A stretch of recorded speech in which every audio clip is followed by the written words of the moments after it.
ஏசாயா 66ஆம் அதிகாரம்.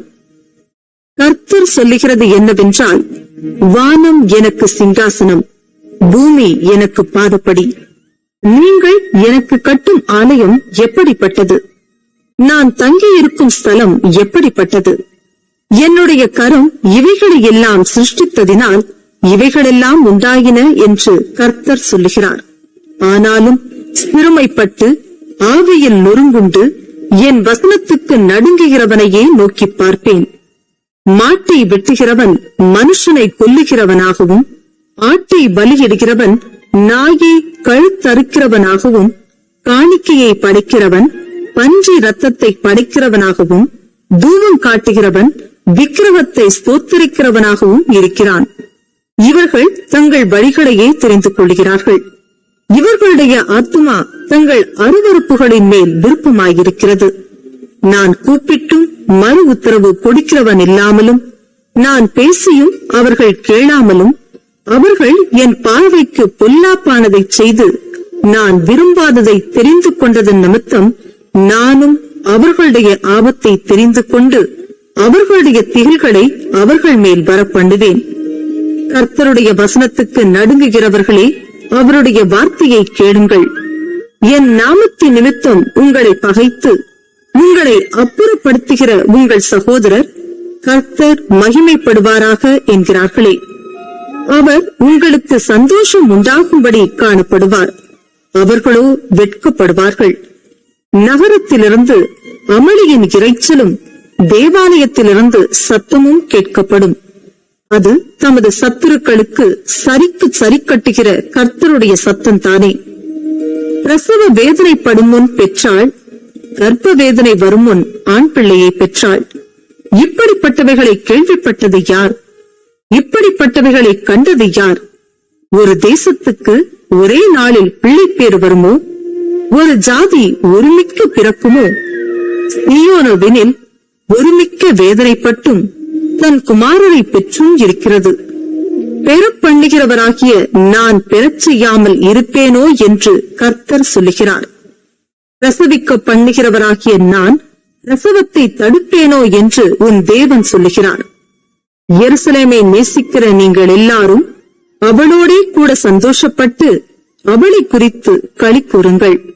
அவள் நிமித்தம் துக்கித்திருந்த நீங்கள் எல்லாரும் அவளோடே கூட மிகவும் மகிழுங்கள்.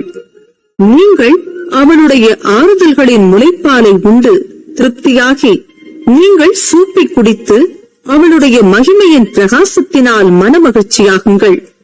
கர்த்தர் சொல்லுகிறது என்னவென்றால், இதோ நான் சமாதானத்தை ஒரு நதியைப் போலவும் ஜாதிகளின் மகிமையை புரண்டு ஓடுகிற ஆற்றைப் போலவும் அவளிடமாக பாயும்படி செய்கிறேன். அப்பொழுது நீங்கள் முளைப்பால் குடிப்பீர்கள், இடுப்பில் வைத்து சுமக்கப்படுவீர்கள், முழங்காலில் வைத்து தாளாட்டப்படுவீர்கள். ஒருவனை அவன் தாய் தேற்றுவது போல் நான் உங்களை தேற்றுவேன். நீங்கள் எருசலேமிலே தேற்றப்படுவீர்கள். நீங்கள் அதை காணும் போது உங்கள் இருதயம் மகிழ்ந்து உங்கள் எலும்புகள் பசும் புல்லை போல செழிக்கும். அப்பொழுது கர்த்தருடைய ஊழியக்காரரிடத்தில் அவருடைய கரமும் அவருடைய சத்துருக்களிடத்தில் அவருடைய சினமும் அறியப்படும். இதோ தம்முடைய கோபத்தை உக்கிரமாகவும் தம்முடைய கடிந்து கொள்ளுதலை அக்கினி ஜுவாலையாகவும் செலுத்த கர்த்தர் அக்கினியோடும் வருவார். பெருங்காற்றை போன்ற தம்முடைய ரதங்களோடும் வருவார். கர்த்தர் அக்கினியாலும் தமது பட்டயத்தாலும் மாம்சமான எல்லாரோடும் வழக்காடுவார். கர்த்தரால் கொலையுண்டவர்கள் அநேகராயிருப்பார்கள். தங்களை தாங்களே பரிசுத்தப்படுத்திக் கொள்ளுகிறவர்களும் தோப்புகளின் நடுவிலே தங்களை தாங்களே ஒருவர் பின் ஒருவராய் சுத்திகரித்துக் கொள்ளுகிறவர்களும் பஞ்சு இறைச்சியையும் அருவருப்பானதையும் எலியையும் சாப்பிடுகிறவர்களும் ஏகமாய் சங்கரிக்கப்படுவார்கள் என்று கர்த்தர் சொல்லுகிறார்.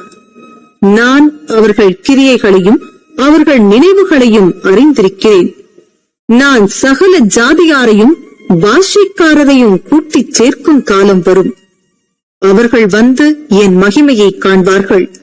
நான் அவர்களில் ஒரு அடையாளத்தை கட்டளையிடுவேன். அவர்களில் தப்பினவர்களை என் கீர்த்தியை கேளாமலும் என் மகிமையை காணாமலும் இருக்கிற ஜாதிகளின் தேசங்களாகிய தர்ஷீஷுக்கும் வில்வீர இருக்கிற பூலுக்கும் லூதுக்கும் தூபாலுக்கும் யாவானுக்கும் தூரத்திலுள்ள தீவுகளுக்கும் அனுப்புவேன். அவர்கள் என் மகிமையை ஜாதிகளுக்குள்ளே அறிவிப்பார்கள். இஸ்ரவேல் புத்திரர் சுத்தமான பாத்திரத்தில் காணிக்கையை கர்த்தருடைய ஆலயத்துக்கு கொண்டு வருகிறது போல உங்கள் சகோதரர் எல்லாரையும் அவர்கள் குதிரைகளின் மேலும் ரதங்களின் மேலும் புலாரி வண்டில்களின் மேலும் கோவேறு கழுதைகளின் மேலும் வேகமான ஒட்டகங்களின் மேலும் சகல ஜாதிகளிடத்திலும் இருந்து எருசலேமில் உள்ள கர்த்தருக்கு காணிக்கையாக என் பரிசுத்த பர்வதத்துக்கு கொண்டு வருவார்கள் என்று கர்த்தர் சொல்லுகிறார். அவர்களிலும் சிலரை ஆசாரியராகவும் லேவியராகவும் தெரிந்து கொள்வேன் என்று கர்த்தர் சொல்லுகிறார். நான் படைக்கப் போகிற புதிய வானமும் புதிய பூமியும் எனக்கு முன்பாக நிற்பது போல உங்கள் சந்ததியும் உங்கள் நாமமும் நிற்கும் என்று கர்த்தர் சொல்லுகிறார். அப்பொழுது மாதந்தோறும் ஓய்வு நாள் தோறும் மாம்சமான யாவரும் எனக்கு முன்பாக தொழுது கொள்வார்கள் என்று கர்த்தர் சொல்லுகிறார். அவர்கள் வெளியே போய் எனக்கு விரோதமாய் பாதகம் செய்த மனுஷருடைய பிரேதங்களை பார்ப்பார்கள். அவர்களுடைய பூச்சி சாகாமலும் அவர்களுடைய அக்கினி அவியாமலும் இருக்கும். அவர்கள் மாம்சமான யாவருக்கும் அரோசிகமாயிருப்பார்கள்.